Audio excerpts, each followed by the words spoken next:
Olá, uma ótima tarde para você. Boa tarde. Jornal da Cultura, primeira edição desta terça-feira, começa agora e você vai ver os seguintes destaques. Procuradoria da República pede abertura de novo inquérito contra a presidente do Senado, Renan Calheiros, e outros 4 parlamentares por corrupção e lavagem de dinheiro. O governo anuncia um corte de 11 bilhões em gastos. E olha, isso pode paralisar a máquina federal em dezembro. E a primeira parcela do 13º entrou na conta ontem. Para muita gente ela já foi. Mas quem ainda conta com esse dinheiro pode evitar as tentações e aproveitar o fim de ano para arrumar as contas. Recém-nascidos agora terão CPF. O documento será emitido com a certidão de nascimento. No segundo dia da cúpula do clima em Paris, os líderes afinam o discurso pela redução de emissões. O presidente norte-americano Barack Obama chegou a admitir a culpa dos Estados Unidos no aquecimento global, mas o desafio é partir para mudanças reais previstas em lei. Samarco, Vale e BHP podem ser condenadas a pagar 20 bilhões de reais pelos próximos 10 anos para compensar o prejuízo causado pelo rompimento da barragem de Mariana. Você pode assistir ao Jornal da Cultura, primeira edição, também ao vivo pelo youtube.com.br/jornalismo TV Cultura. Curta nossas páginas no Facebook e no Twitter. Não saia daí.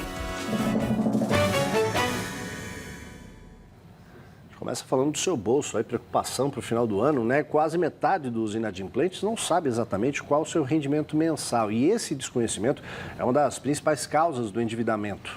Exatamente, porque o problema é, sem saber quanto vai receber, como uma pessoa pode planejar os gastos. Conhecer a Disney, a bancária Mariana conseguiu, mas se endividou além do que podia. Foi tenso, eu fiquei nervosa, não dormia direito.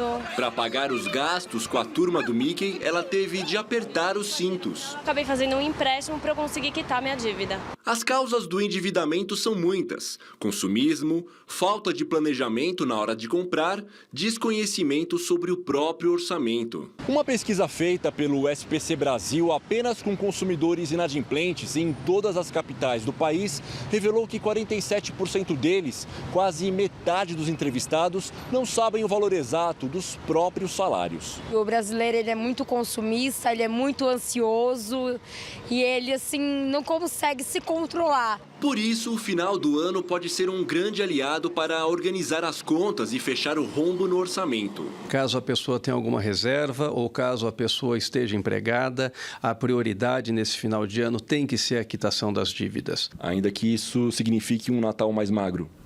O Natal mais magro, um final de ano mais modesto, vai ser um grande presente que a pessoa vai estar dando para a família.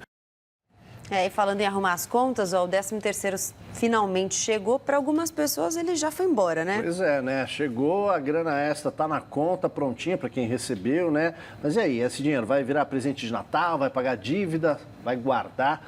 Todo mundo sabe o que fazer com esse dinheiro, mas olha, a gente dá algumas dicas para gastar de forma correta, veja aí. Mal chegou dezembro e o pensamento é um só. Eu gastar e... É isso aí, gastar. Com certeza é presenteando. Fim de ano chegando, 13º salário na conta e pouca gente resiste à tentação de fazer aquelas comprinhas de Natal e presentear todo mundo em casa. Um levantamento do SPC Brasil mostra que apenas 30% dos entrevistados vão usar esse dinheirinho extra para pagar dívidas. Quando a gente recebe um dinheirinho assim, cuida logo em pagar as contas. Do jeito que está a situação, hoje em dia é só pagar a dívida. O cartão de crédito é o principal responsável pelo endividamento dos brasileiros. Em seguida, vem o cheque especial e o financiamento bancário. Esse gerente financeiro do SPC afirma que é importante quitar as dívidas que tenham os juros mais elevados, como, por exemplo, as do cartão de crédito e cheque especial. Porque em janeiro já há novas despesas extras, né, como IPVA, como material escolar em alguns casos, e 2016 tem uma perspectiva ainda ruim em termos de renda, de emprego, e as pessoas devem evitar se comprometer e, se possível, até fazer um pé de meia, né, um colchão para qualquer eventual intempérie aí ao longo do próximo ano. Tá difícil economizar, mas é bom ficar de olho mais para frente, viu? Olha, o PIB, o Produto Interno Bruto, caiu 1,7% de julho a setembro, segundo o IBGE. É a maior queda nesse período desde 1996 e ela foi generalizada nos 3 setores da economia que entram no cálculo: a agropecuária, a indústria e os serviços. O consumo das famílias e os investimentos também recuaram. Como é o terceiro trimestre de queda no PIB, isso mostra que a economia do país se mantém em recessão. E deve continuar assim, né? Não tá fácil. Vamos falar de saúde? Olha, hoje é o Dia Mundial de Combate ao HIV.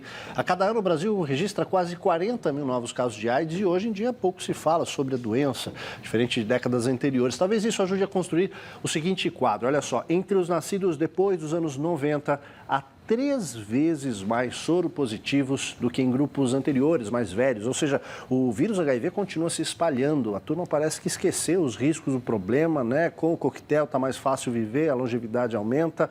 E aí fica como se fosse uma doença qualquer. Difícil, hein? Para combater é preciso conhecer. Por isso, a Casa da AIDS em Pinheiros realiza hoje um mutirão de testes gratuitos. A gente vai até lá conversar com a repórter Lilian Coelho. Boa tarde, Lilian.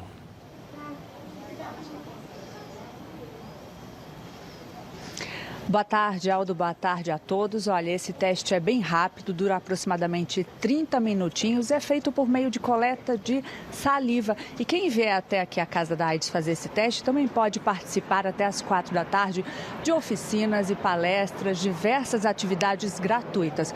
Sobre esse assunto, eu converso com o Dr. Ricardo Vasconcelos, que é infectologista e coordenador dessa campanha. Por que é importante fazer o teste? Porque tem muita gente infectada pelo HIV hoje em dia que ainda não fez o seu diagnóstico. E o HIV, com certeza, se uma pessoa tem, a melhor coisa que ela pode fazer é o seu diagnóstico para poder buscar o tratamento e se cuidar. Doutor, houve um tempo em que o resultado positivo era praticamente uma sentença de morte. As pessoas têm muito medo de fazer o teste ainda por causa disso. Essa realidade permanece, mudou? Isso mudou completamente, né? Desde o final da década de 90 que a gente tem um tratamento que é extremamente eficaz em manter a qualidade de vida da pessoa e principalmente para ela não ficar doente e para não transmitir o seu vírus. Ok, muito obrigada. E essa ação acontece no Vão Livre do MASP e também na Casa da AIDS, que fica na Rua Ferreira de Araújo, número 789, no bairro de Pinheiros, na capital paulista. Eu volto com vocês. Obrigado, Lilian, pelas informações. Gabriela. Vamos às notícias nacionais. Os governos federal de Minas Gerais e do Espírito Santo pedem 20 bilhões de reais de reparação à mineradora Samarco. E pelo segundo dia, uma outra notícia. Pelo segundo dia seguido, alunos contrários à reorganização do ensino no estado de São Paulo param o trânsito na capital paulista. Veja aí. Dessa vez, estudantes bloquearam a Avenida João Dias, que dá acesso à zona sul da capital.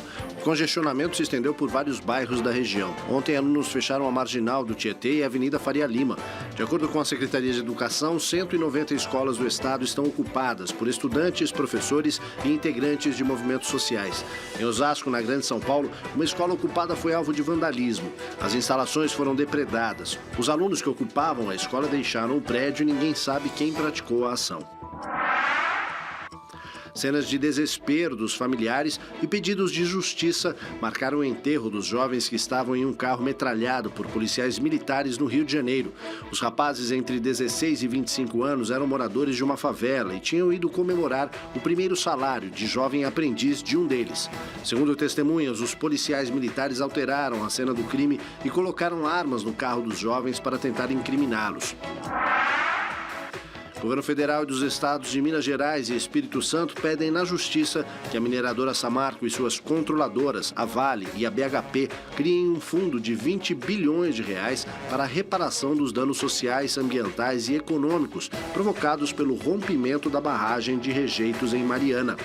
A ação pede que a Samarco abasteça o fundo com 2 bilhões de reais ao ano durante uma década. O desastre em Mariana liberou mais de 50 mil toneladas de lama com rejeitos de mineração, que além de devastar o distrito de Bento Rodrigues, contaminou o Rio Doce e chegou ao litoral do Espírito Santo. A partir de hoje, os cartórios de São Paulo vão passar a emitir certidões de nascimento já com o número de CPF.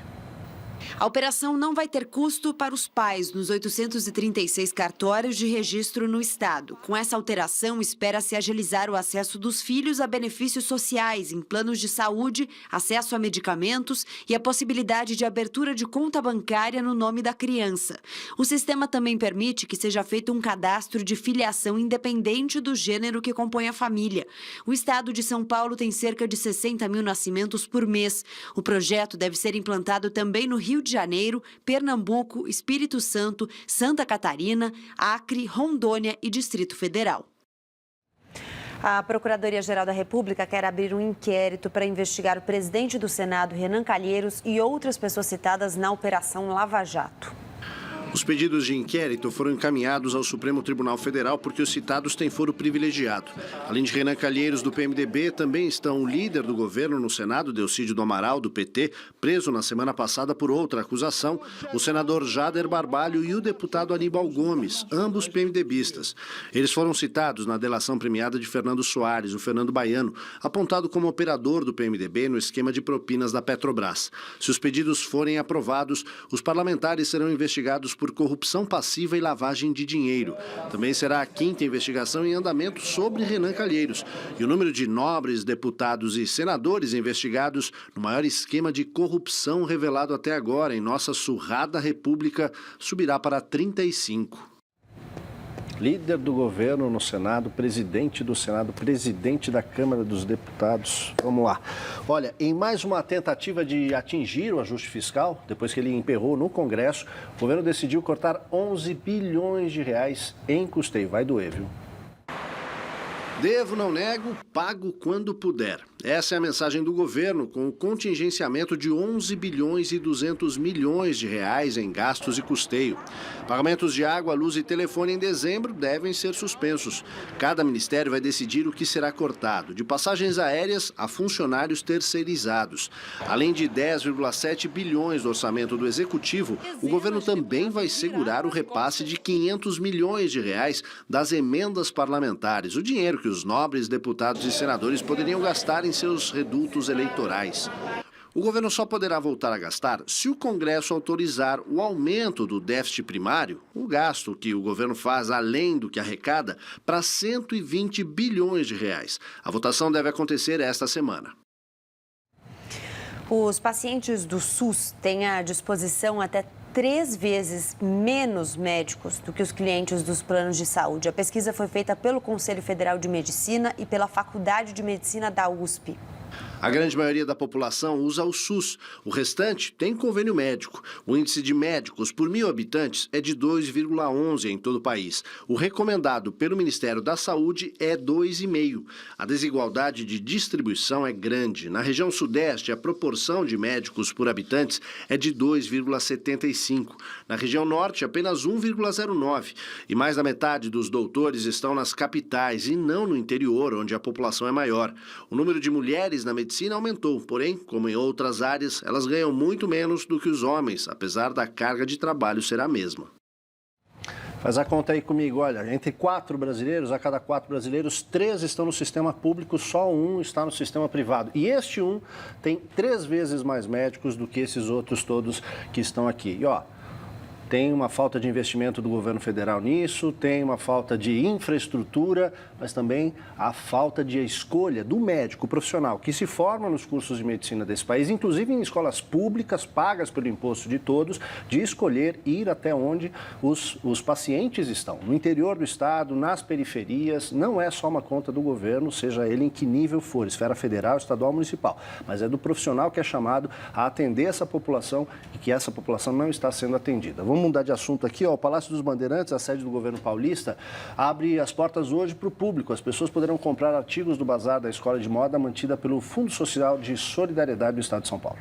Aqui nesta 5ª edição do Bazar, estão sendo oferecidas mais de 4.000 peças, dentre roupas femininas com tecidos e costuras diferenciadas, além de objetos de decoração para casa, acessórios e muitas outras coisas. Toda a renda obtida aqui vai ser convertida para a Escola de Qualificação do Fundo Social. Os nossos cursos são para qualificar principalmente pessoas desempregadas. Então, são pessoas que nos procuram, fazem curso de 2 meses e saem exímias costureiras, bordadeiras, enfim, o que nós queremos é colocar essas pessoas no mercado de trabalho. O bazar está aberto hoje até às 7 horas da noite, aberto para todo o público de graça, aqui no Palácio dos Bandeirantes, que fica na Avenida Morumbi, número 4500. A entrada é pela Portaria 2.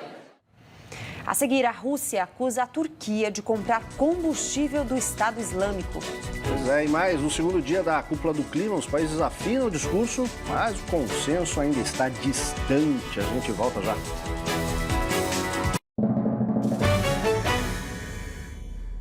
Estamos de volta com uma dica bacana, hein? Conhecer o mundo da cultura sem sair de casa. A cultura na tela do computador. E de graça. Uma nova ferramenta do Google dá acesso aos maiores museus e casas de shows do mundo. Na América Latina, o escolhido foi o Teatro Municipal de São Paulo. Lá está a repórter Evelyn Avancini. Boa tarde, Evelyn. O que é que tem de bom para a gente ver por aí? Oi, Aldo, boa tarde para você, boa tarde a todos. Muita coisa boa, viu? O internauta poderá fazer um passeio pelo Municipal, conhecer o prédio histórico e também 3 exposições virtuais. Eu converso agora com Alessandro Germano, que é chefe de parcerias do Google Brasil. Boa tarde, Alessandro. Como o internauta poderá fazer essa visita? É bem fácil, através da internet. A gente tem o site do Instituto Cultural do Google. Através desse site, o internauta pode entrar lá, ver diversas exposições ao redor do mundo e também tudo aquilo que tem dentro do Teatro Municipal. E como é esse tour? É um tour 360 graus? Isso, a gente tem diversos tours, tem um passeio pelo próprio teatro, conhecendo alguns locais que são conhecidos do público, até alguns locais que não são tão conhecidos assim, como a cúpula, onde ocorrem os ensaios aqui do teatro. E a gente também tem algumas imagens de um ensaio geral de uma ópera Lohengrin, que foi filmada em outubro aqui no próprio teatro, com os atores, com os figurinos e cenários originais, em 360 graus, de forma que o usuário pode ver de dentro do palco como que é essa experiência. E estão todos convidados e o melhor de graça. Totalmente de graça, de uma maneira fácil, através da internet. Ok, muito obrigada, Alessandro. Vamos ver agora, então, como funciona esta plataforma. Corredores, cafés e escadarias que dão acesso à história. Para visitar as obras, basta escolher. Tem a Casa de Espetáculos Carnegie Hall, em Nova York, a Filarmônica de Berlim, a Ópera de Paris, o Teatro Nacional da Coreia do Sul. E seja num show, numa peça, numa ópera, é possível acompanhar tudo lá do palco, do lado de artistas e músicos e do ponto de vista que quiser.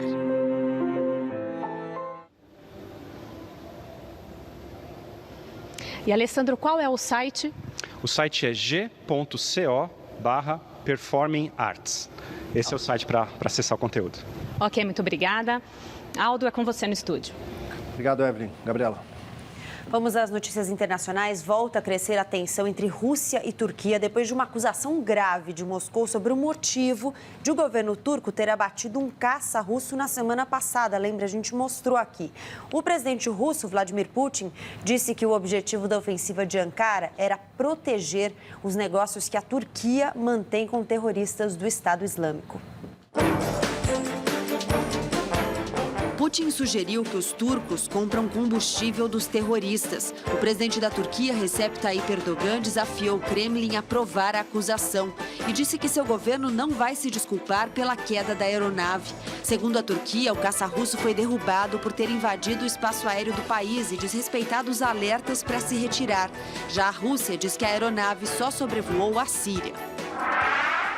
O exército de Israel mata um palestino armado com uma faca na Cisjordânia. A violência contínua na região deixou 101 palestinos e 17 israelenses mortos em 2 meses. Essa semana, Israel fechou uma emissora de rádio palestina acusada de incitar a continuidade da violência. Hoje, a justiça israelense condenou a 3 anos de prisão os 2 menores de idade que assassinaram um adolescente palestino em 2014 como uma vingança aleatória pela morte de um jovem israelense. O parlamento do Reino Unido vota hoje se as Forças Armadas britânicas devem participar dos bombardeios na Síria. O primeiro-ministro David Cameron fez um apelo para que a medida seja aprovada, o que deve acontecer depois que o líder do Partido Trabalhista, que faz oposição ao governo, deu liberdade aos deputados da legenda para votarem como quiserem sobre a questão. Hoje, o Reino Unido já participa de bombardeios no Iraque. O primeiro dia da COP21 em Paris expõe um impasse que pode emperrar o documento final da cúpula. O problema para alguns países está em fechar um acordo que tenha força de lei para obrigar o cumprimento dos compromissos assumidos por lá, né? Pois é, e hoje, no segundo dia da cúpula da ONU para o Clima, os debates serão sobre as florestas. Na abertura do evento, os discursos foram em tom positivo, com a reafirmação de compromissos e o reconhecimento de responsabilidades. O presidente Barack Obama, por exemplo, assumiu a culpa dos Estados Unidos no aquecimento global, como o segundo maior emissor de carbono do mundo. Mas o impasse está por vir. Nos trechos de um acordo global que serão legalmente vinculantes, terão peso de lei. A medida foi defendida por alguns líderes, como a presidente Dilma Rousseff. Mas os Estados Unidos têm parlamentares resistentes a regras internacionais e dificilmente ratificariam um texto como esse. Outra questão de atrito é a ajuda financeira de países ricos para que países pobres reduzam as emissões de carbono e a própria contribuição que nações emergentes devem dar. Nos próximos dias, com a partida dos chefes de Estado e de governo, os pontos polêmicos ficarão nas mãos dos negociadores, que têm o desafio de evitar um novo fracasso nos diálogos sobre o clima. Vamos à hora do esporte. Cadu Cortez, tudo bem? Tudo bem, Gabi? Boa tarde. Boa tarde, Diogo. Tudo salve, salve. Ontem a gente teve uma excelente notícia, né? Confirmado o Neymar entre os 3 finalistas do prêmio Bola de Ouro, dado ao melhor atleta do ano. E a FIFA também confirmou um outro brasileiro, mas numa outra categoria bem legal também. Vamos ver. Estamos falando do prêmio Puskás, homenagem a Ferenc Puskás, capitão da Hungria dos anos 50 e autor de gols espetaculares para a época. E nesse ano, Wendel Lira, à época jogando pelo Goianésia, está entre os gols mais bonitos do ano. Esse golaço aí, uma meia bicicleta, aos 11 minutos do segundo tempo contra o Atlético Goianiense. Ele concorre com Lionel Messi do Barcelona, que fez uma pintura de gol levando o time inteiro do Atlético Bilbao. E Alessandro Florenzi da Roma, que marcou do meio da rua. É a segunda vez que o Brasil tem um finalista no prêmio, que existe desde 2009. Em 2011, Neymar, ainda jogando pelo Santos, fez esse golaço contra o Flamengo e faturou o prêmio Puskás. Boa sorte ao Wendel Lira, que estava desempregado e depois de todos esses holofotes, acertou com Vila Nova de Goiás. Votei esse aqui, viu, Aldo? Pode votar lá, entrar no fifa.com/Puskás, todo mundo pode votar. Votei no nosso glorioso Wendel Lira. Boa sorte aí ao brasileiro. Após a realização de um plebiscito, a cidade de Hamburgo, na Alemanha, desistiu de concorrer à sede olímpica em 2024. O veto à participação de Hamburgo na corrida olímpica para os Jogos de 2024 representa mais um duro golpe à credibilidade do Comitê Olímpico Internacional. Hamburgo é a segunda maior cidade da Alemanha e era considerada a favorita para sediar a competição, mesmo com Paris e Roma mais badaladas. Jogos Olímpicos são caros. Sochi, na Rússia, custou, por exemplo, 200 milhões de reais. De legado, incerto. O que será do Rio 2016, que atualmente tem um custo total estimado em 39 bilhões de reais e também, assim como Sochi, com um legado que não se sabe muito ao certo. Os alemães de Hamburgo entenderam isso, ainda mais agora em um momento em que pesam sobre diversos órgãos esportivos internacionais suspeitas e comprovações pesadas. FIFA, dopagem na Rússia, fraude na escolha das Copas de 2018 e 2022, dentre outras. Com a saída de Hamburgo, Roma, Paris, Budapeste e Los Angeles ainda estão no páreo. A data limite de inscrição era o dia 15 de setembro desse ano e a escolha da sede ocorrerá em 2017 em Lima, no Peru. Muito bem, vamos aguardar aí o desfecho, pelo menos para os Jogos de 2024. Se olhar no YouTube lá, digitar Sarajevo Olympic Games, né, Jogos Olímpicos, você vai ver também a situação que está a cidade que já sediou a Olimpíada. A Federação Internacional de Atletismo suspendeu os dirigentes do Quênia por subversão ao controle de doping no país africano. Vamos ver. Azaya Kiplagat, presidente da Federação de Atletismo do Quênia, o vice David Okeio e Joseph Kinuya, líder da equipe no Mundial de 2015, foram suspensos por 180 dias no interesse da integridade do esporte. Ambos são investigados por envolvimento em um escândalo de desvios de fundos da Nike, fornecedora de material esportivo da entidade. O esquema funcionaria com a participação dos cartolas que encobririam casos de doping. Este é mais um dos desdobramentos dos casos que eclodiram no início de novembro, quando a Agência Mundial Antidoping, a UADA, apontou um sistema de dopagem na Rússia, envolvendo atletas técnicos, oficiais de controle de doping, dirigentes, integrantes do governo e até membros da Federação Internacional de Atletismo. A credibilidade do esporte foi colocada em xeque, assim como a participação dos russos das provas de atletismo da Olimpíada de 2016.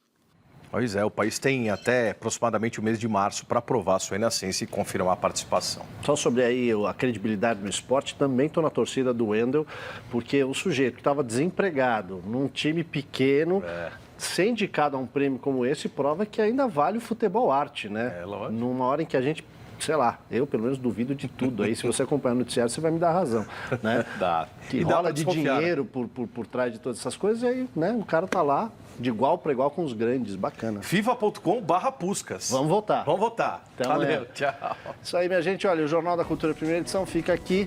Você já se inscreveu no nosso canal do YouTube? Além de assistir ao Jornal da Cultura Edição ao vivo, no seu tablet, no celular, computador, onde estiver, você tem acesso às matérias, os quadros, as séries que a gente exibe por aqui.